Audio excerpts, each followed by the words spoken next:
गर्मी बढ़ल बट बेसी हो बेसी हो। घर में लगा दी एसी हो, चाहे धन गेहूँ जाके बेची हो। घर में लगा दी एसी हो।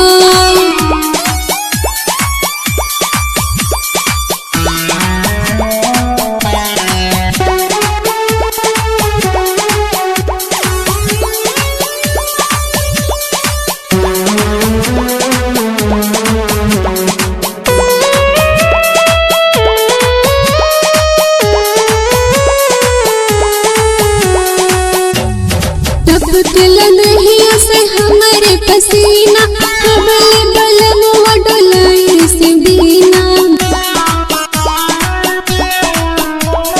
टपकले नहीं से हमारे पसीना कबले बलमुआ डोलाई से बिना।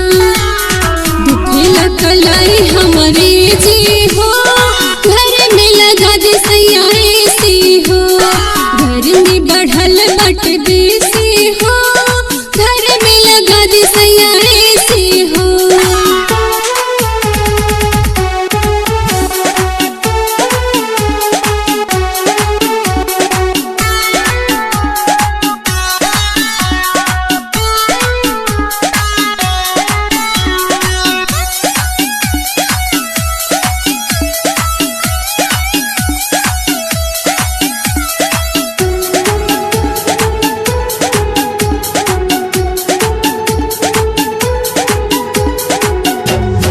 पंख के हवा जैसे लागत कट लुक हो, कमलया जीत तनी बुझ हमर दुख हो। पंख के हवा जैसे लागत कट लुक हो, कमलया जीत तनी बुझ हमर दुख हो। भइल बगर में अगले सी हो, घर में लगा दी एसी हो। घर में बढ़ल बट बेसी हो,